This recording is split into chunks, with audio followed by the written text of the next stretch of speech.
Night has fallen on Rocketlab Launch Complex 1, the world's first private orbital launch site. Our Electron rocket is standing tall and ready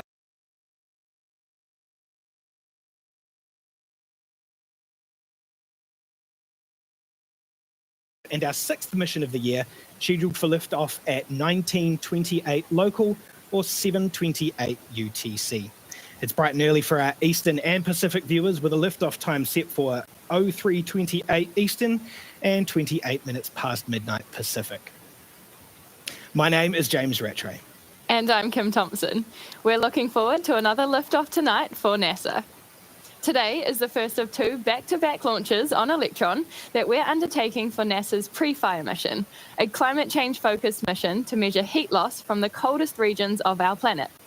NASA loves an acronym, so Prefire stands for Polar Radiant Energy in the Far Infrared Experiment, which describes the mission objectives for these spacecraft to detect how much thermal energy escapes the Arctic and Antarctica into space.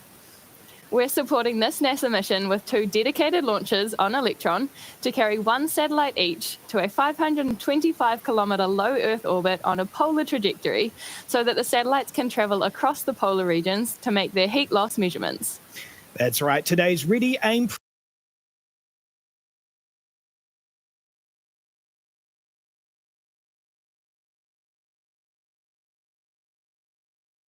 one every few hours near the poles. So what's all of this got to do with climate change? Well, the amount of heat energy that Earth receives from the sun should ideally be balanced out by the amount that Earth radiates back out into space. The difference between those energy levels is what determines Earth's temperature and influences its climate. Extreme storms, flooding, and coastal erosion are all examples of what can happen based on what's going on in the Arctic and Antarctica. To be able to better predict climate change, scientists need a full understanding of the heat-energy balance happening at the poles, which is exactly the type of data that Prefire is aiming to provide. For more about the mission, here's NASA. The Arctic is warming 3 times faster than anywhere else on Earth. This is a huge problem, in part because that is enhancing melt of the ice sheet. It's leading to enhanced melt of sea ice. All of the coastal communities around the world are now seeing sea level rise around them and experiencing increased flooding. It will impact the future generations. They're going to inherit a planet that's going to be many degrees warmer than what we are today. We need to have better predictions of how sea level will change, how the weather around the planet is going to change. The only way we're going to do that is to understand how the polar regions are responding to climate change. We have this considerable knowledge gap in our understanding of Arctic climate. Prefire is going to fill this important gap. Prefire, Polar Radiant Energy in the Far Infrared Experiment. So Earth's temperature is set by a balance between the amount of energy the Earth receives from the sun and the amount of energy that it emits back to space. Most of the energy that is radiated to space from our polar regions is far infrared energy, and we have no modern satellite observations of this incredibly important energy spectrum. Prefire will be deploying 2 CubeSats. Over the course of a year, they're going to be measuring the far infrared energy for the very first time that is leaving the top of our atmosphere. Each of our Prefire CubeSats carry something called a thermal infrared spectrometer that looks down at the Earth and gathers energy being emitted from the planet at different wavelengths. Just imagine a rainbow. When you see a rainbow, you see the different colors in the rainbow. And what happens is light gets dispersed. Similarly, we see the different wavelengths split up, and you can measure each of these wavelengths. And that's what the spectrometer does. It spectrally separates the radiation into different wavelengths.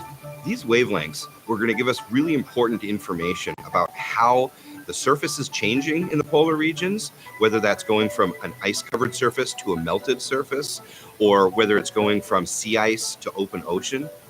The 2 satellites are going to be orbiting in a polar orbit around the Earth. The first satellite comes along and measures the scene over the poles. And then a few hours later, we have the second one come along in a different orbit and measure the same scene, so you understand the impact of how the energy changes in those few hours. It's really important that we understand how much energy is being emitted by the polar regions, because that defines how cold the polar regions get. And that temperature difference between the warm tropics and the cold polar regions is actually what drives the entire weather system around the planet. What we want to do with Prefire is we want to take these new observations that have never been made before, and we want to improve our understanding of the climate system and improve our understanding of how climate is going to be changing. Understanding how the sea level rises and how the ice melts is going to help us understand weather events, and that's going to have direct impact on our farmers and agriculture. There's a real urgency to getting this information now. Things are changing so quickly in the Arctic that we may only have 5 to 10 years to respond to those changes and help protect the property and lives that may be affected by that.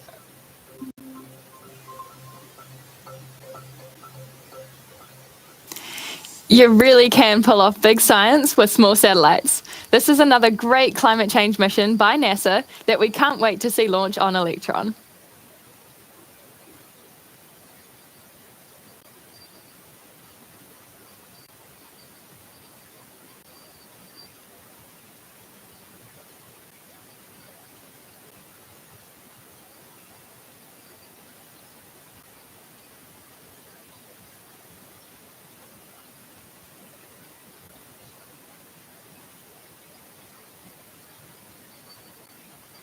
And all stations, we have held the count at T-minus 12 minutes.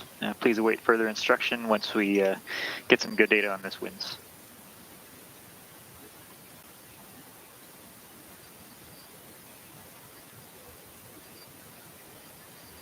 As we just heard from the launch director there, we have entered a hold at T-minus 12 minutes to do with ground winds. We'll sit with mission control and we'll listen out for an update on those conditions.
For those of you just joining us, as you can see in the top right corner, the launch director has called a hold at T-minus 12 minutes for ground winds. Happily, we have about 30 minutes left in this window. Our last attempt is 8:04 p.m. local time, so we have plenty of time to let those winds fall within bounds.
If you've just tuned in to today's webcast for the launch of Ready, Aim, Prefire, you'll notice that the countdown clock has stopped ticking. That's because we've entered a hold at T-minus 12 minutes due to high ground winds. Now, today's window is about 30 minutes long, so we've got plenty of time to wait for them to fall within bounds, but unfortunately, we are at the mercy of the weather, so there's not a whole lot we can do about it. But let's keep listening in to Mission Control for updates to see how that wind is trending.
Okay, the clock is still held at T-minus 12 minutes while our launch director establishes a new T0 time based on those pesky ground winds, not the same pesky upper level winds that we often see in the space industry that prevent us from launching. Pesky ground winds today.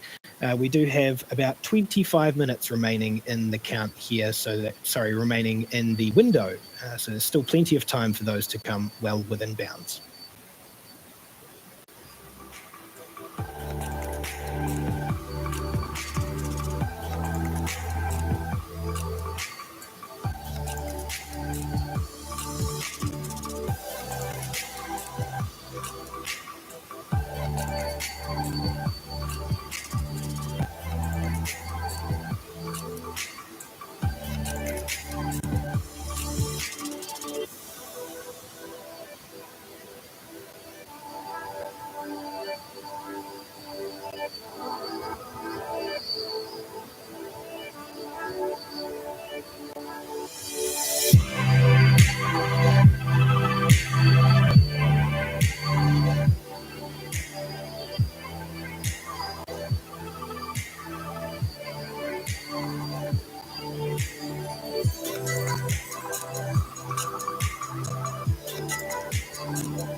All stations LD on mission. We're going to resume the count very shortly here. Please be prepared for the go, no go poll and raise any issues you foresee immediately. Vcon LD mission. LD Vcon. Can you please resume the count at this current time? The count is resumed. Okay, all stations LD on mission, proceeding with the go, no go sequence. Stage. Stages go. Avionics. Avionics is go. GNC. GNC is go.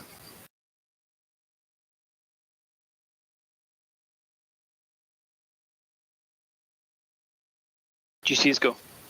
PLS. PLS is go. RSO. RSO is go. MET. MET is go. RF. RF is go. And MM. MM is go.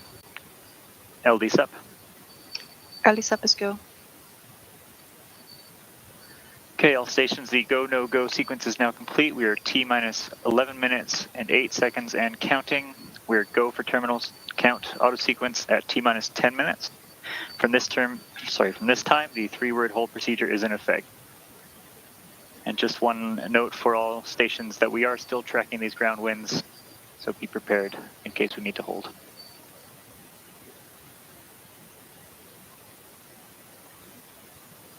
Well, there we go. That is greens across the board for our go, no go poll, and the team is ready to proceed with all remaining launch operations. As you heard the launch director call out as well, we have a liftoff time for Ready Aim Prefire set for 19:41 local time, now in less than 11 minutes.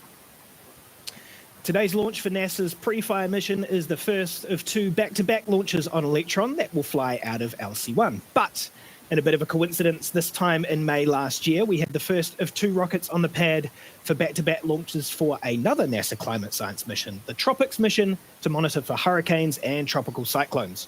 Now, on our 36th and 37th launches, we deployed 4 storm-watching satellites to low Earth orbit that are helping weather researchers learn more about how environmental factors are contributing to the intensity and structure of hurricanes.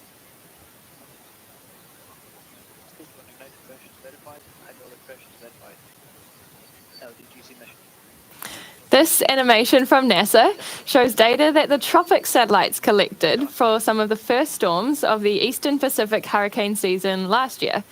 Across nearly 24 takes by the Tropics satellites at the time, what you're seeing here is data that shows the evolution of Hurricane Adrian's storm clouds as it developed near the west coast of Mexico but moved away from land.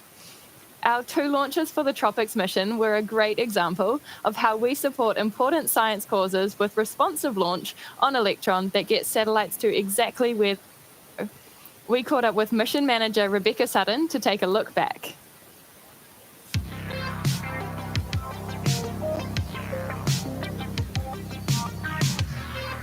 So last year in May of 2023, we launched 2 effectively back-to-back Electron missions for NASA Tropics.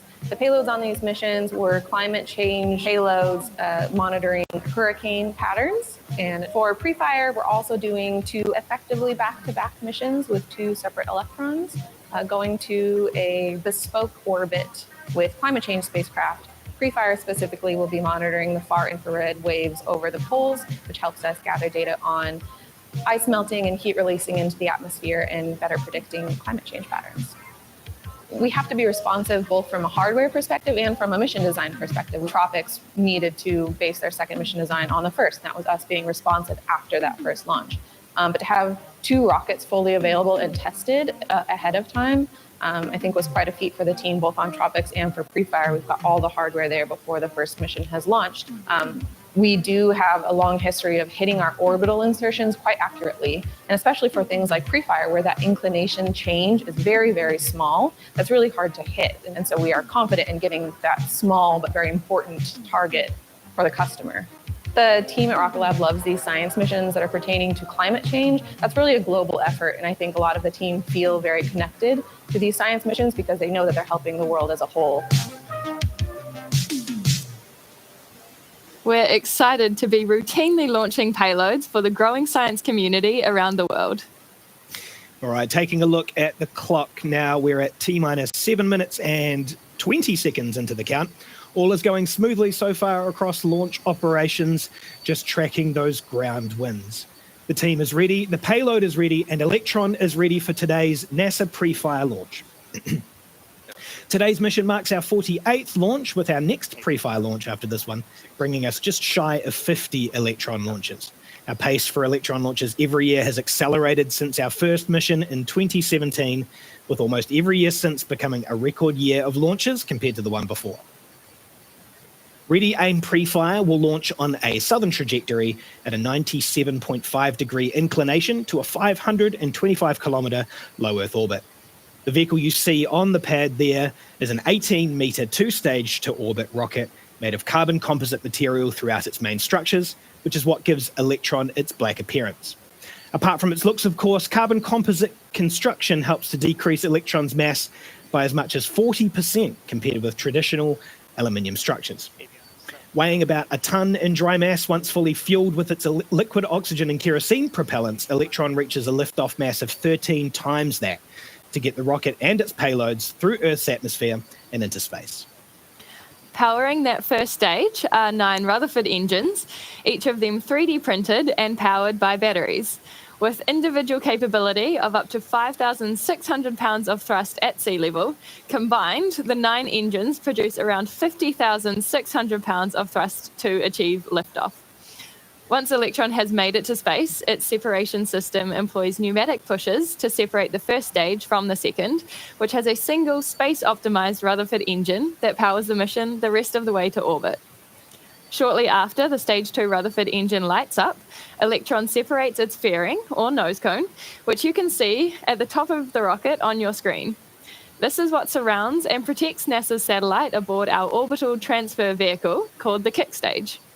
That's right. The kick stage is designed to enable all sorts of mission requirements, including deploying payloads at multiple planes and inclinations, and higher altitude deployments and trajectory changes, which we demonstrated last launch. This innovative little platform has an engine of its own called Curie that's capable of multiple restarts on orbit, and which can perform orbit raising and lowering maneuvers depending on the mission. For today's first Prefire launch, though, Curie will light up to circularize the kick stage and its attached satellites once it's been dropped off to its staging orbit by Electron's second stage.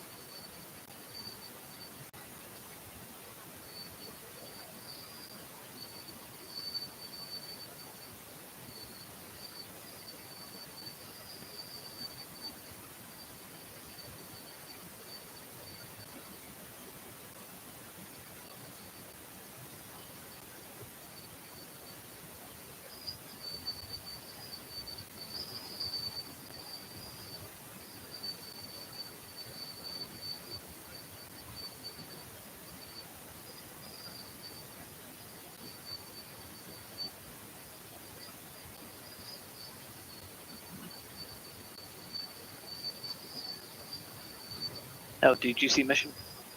GC LD. ECS is disabled. Pilot auto sequence is armed. And just like that, we are now at T-4 minutes in the countdown to lift off for ready, aim, pre-fire. In a few moments, at T-2 minutes, Electron's flight computer will take over the countdown and autonomously run through the final operations. Liquid oxygen will continue to flow through the vehicle all the way up until T-1 minute and 30 seconds.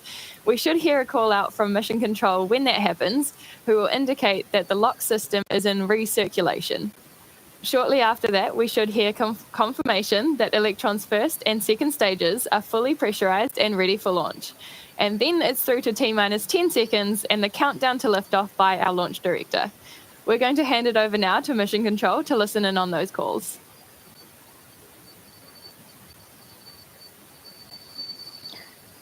All stations LD on mission. From now, there should be no red flags on your critical LCCs. Beacon LD mission. LD beacon. Lock auto sequence and confirm. Confirmed, locked. And confirm all expected primary flight computer ASGOs are green. Confirmed, all ASGOs are green. In all stations, we are go for auto sequence start at T-2 minutes. LD is go for launch.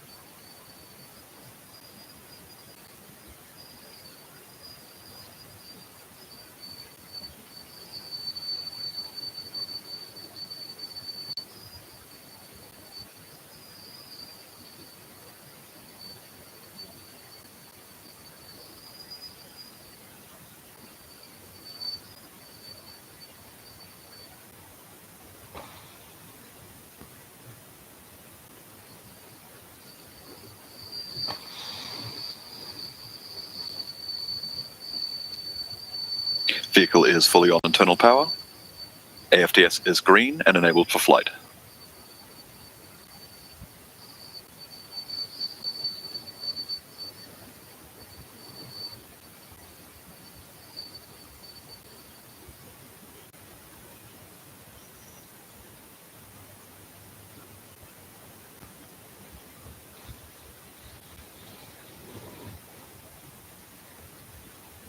LOX load is complete. System is in recirculation.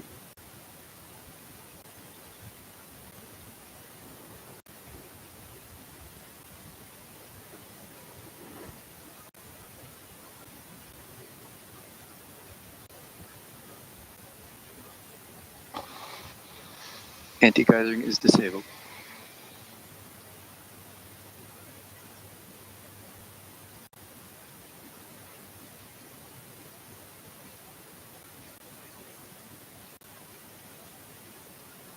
Stage 1 and Stage 2 tanks are pressed for flight.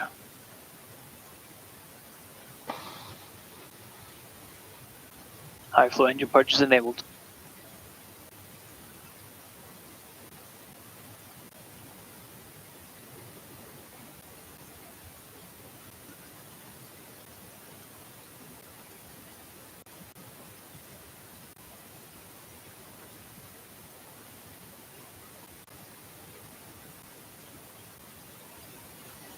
T-minus 20 seconds and counting.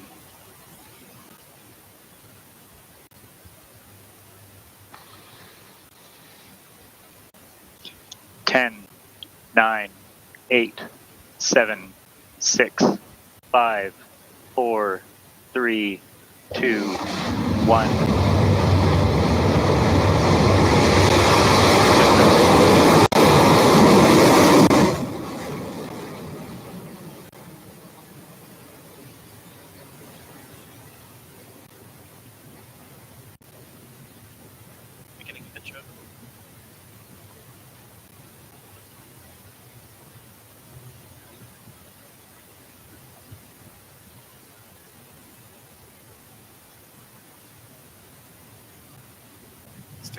And with that, we have liftoff from Launch Complex 1 of our 48th Electron mission.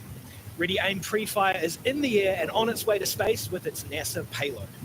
Soon we'll be hearing the call out for max Q, otherwise known as maximum aerodynamic pressure, which is the point during Electron's ascent where the structure is under the most amount of stress. We'll hear from the GNC operator shortly that Electron has cleared that milestone.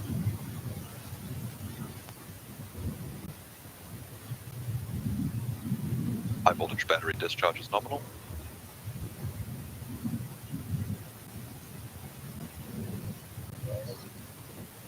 Cleared max Q.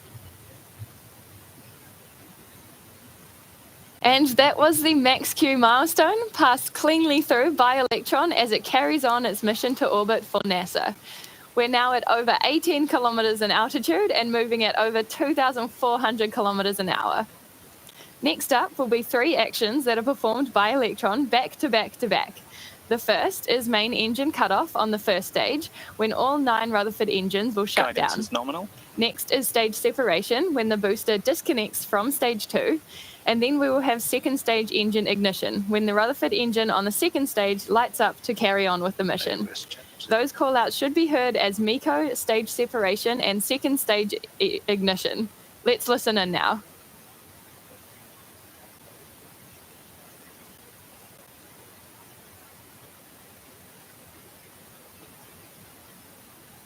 Stage 1, propulsion holding nominal. Stand by for MECO in 30 seconds.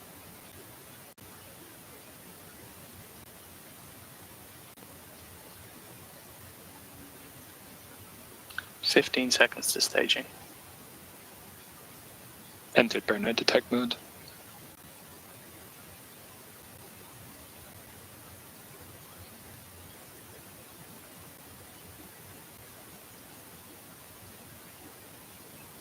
MECO confirmed.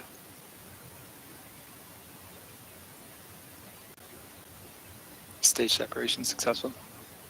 Stage 2, ignition confirmed.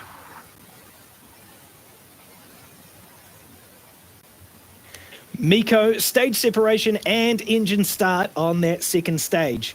Electron is sailing smoothly through space so far. Now, that red hot engine nozzle that you see on your screen is what's powering Guidance is Electron's second stage, past 105 kilometers in altitude and 8,350 kilometers an hour.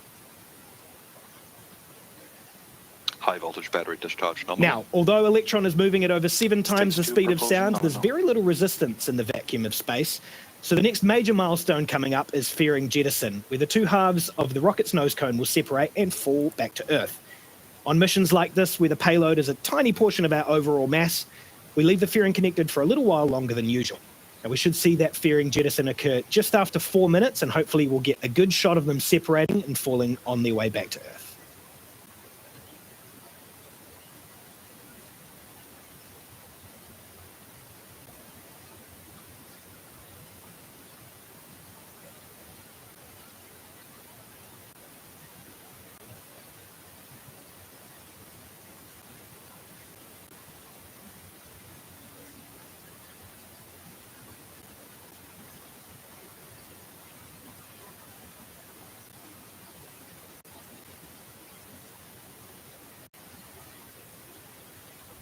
Fairing jettison succeeded. And that there was the call out for fairing jettison, confirming that the nose cone on Electron has split apart and fallen away in preparation for NASA's Prefire satellite to deploy. As you can see, we're at T plus 4 minutes and 41 seconds. Electron is traveling at speeds of 10,800 kilometers an hour and at an altitude of 174 kilometers.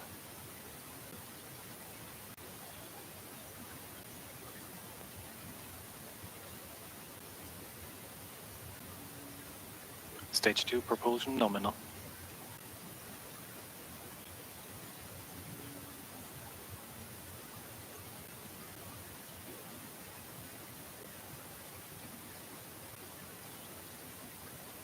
We're now coming up on the moment when the second stage Rutherford engine needs to perform its next action, a maneuver called the battery hot swap.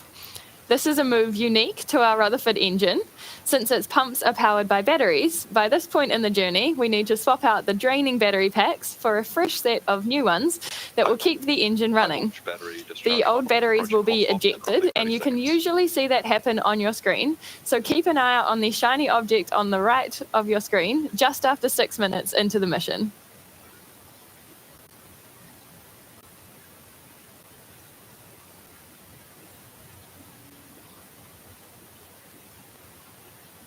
Throttling down.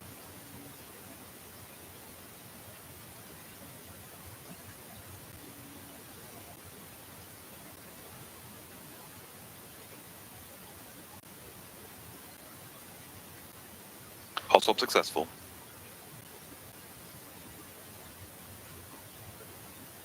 Another milestone down. That was battery hot swap for the second stage Rutherford engine. All is continuing nominally for Electron, its engine, and the mission as we carry on past 210 kilometers in altitude at more than 15,000 kilometers an hour. The next actions for the second stage will then be some of its last, including shutting down the Rutherford engine for SECO before separating the kick stage and NASA's Prefire satellite. Those milestones will happen back to back just after 9 minutes into the mission.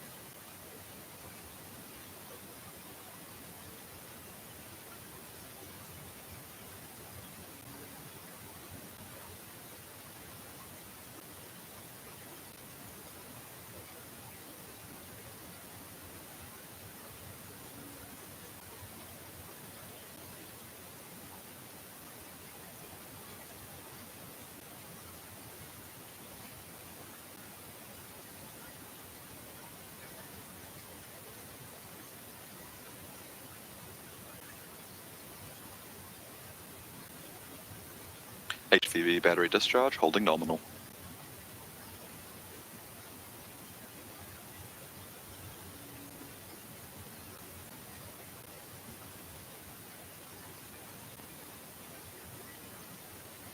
T plus 7 minutes 46 seconds into this mission. The engine that you see on your screen is Electron's Rutherford engine. Now, as Kim mentioned before, the sea level version of that engine is capable of 5,600 pounds of thrust, and the vacuum version you see on your screen now is capable of 5,800 pounds of thrust. Now, Electron's total at liftoff is about 50,600 pounds, and compare that to a single Archimedes engine for our upcoming neutron rocket. The single Archimedes is capable of 165,000 pounds of thrust, which is the equivalent of 3 entire Electron rockets or 27 Rutherford engines on their own. It's now T plus 8 minutes and 30 seconds. That means we're coming up to the second stage engine cutoff for this launch, which is an action very similar to what Electron performed for the first stage separation earlier in the count. And much like before, Electron will power down its engines before separating the kick stage with its NASA payload. The timing of that shutdown is expected right as we reach our target 200-kilometer perigee. So let's listen out now for that engine shutdown and stage separation.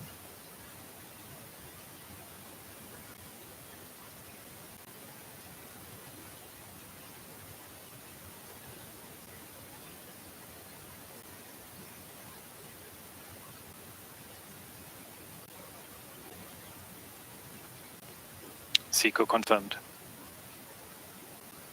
Stage 3 separation confirmed. Nominal transfer orbit achieved. And just like that, 9.5 minutes after lifting off, we are in space. The second stage engine has now shut down, and the kick stage has separated, ready to perform its own specific maneuvers to place NASA's payload into its target low Earth orbit for the Prefire mission. We have a while to go until the kick stage completes its first half lap of Earth. It's at that point, when we're on the opposite side of the sphere to where we are now, that the kick stage will fire up its Curie engine to circularize its orbit ahead of release of the Prefire satellites out into space. We'll be back on this webcast to listen through those final calls at around T plus 50 minutes. We'll see you back here then.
Welcome back to the webcast of Rocketlab's 48th Electron mission called Ready, Aim, Prefire.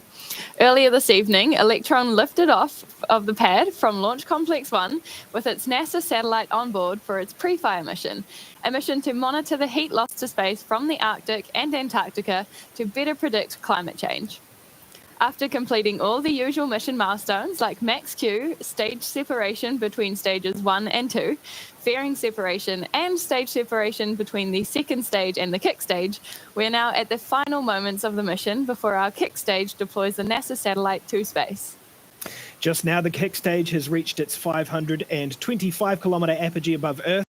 The trajectory it was delivered to is an elliptical orbit, which means that the kick stage and its satellite were moving in an oval shape around Earth instead of a circular one. But moments ago, the kick stage lit up its Curie engine to place the kick stage and NASA's payload on a circular path. This course correction engine burn lasts for just under a minute, and we're coming up to that point when the engine is due to shut down. So let's listen in to mission control for confirmation.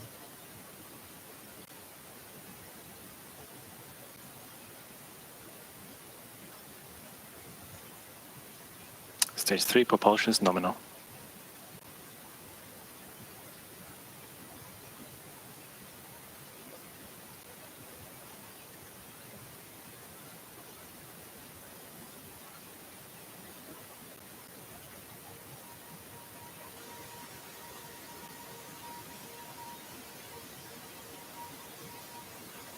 Curie engine cutoff confirmed. There we go. That's engine shutdown of the Curie engine on the kick stage. We're now less than a minute from payload deployment of NASA's Prefire 1 payload to detect how much thermal energy escapes the Arctic and Antarctica into space. After this launch, we'll be back on the pad in the coming days where the second Prefire satellite joins its colleague in space.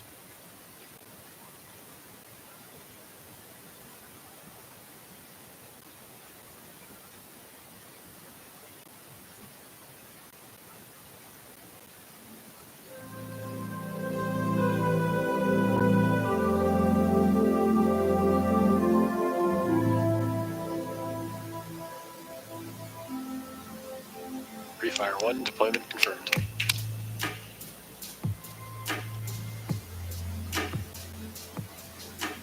There you have it. The kick stage has successfully deployed NASA's Prefire payload. Congratulations to the Rocketlab team on another mission success for Electron. And to NASA, welcome to space for the Prefire mission. We can't wait to be back on the pad with you again soon for the second Prefire launch on Electron in the coming days. With only a few days until the next launch and then Electron's 50th flight shortly after that. It's crazy to think we lifted off the pad for the very first time 7 years ago. In fact, 7 years to the day, May 25th, 2017. For now, though, we'll say goodbye and we'll end the broadcast here. But keep across our social media channels for all other updates about Rocketlab and our upcoming missions. Until next time, thank you so much for joining us for today's launch. This is Rocketlab Mission Control signing off.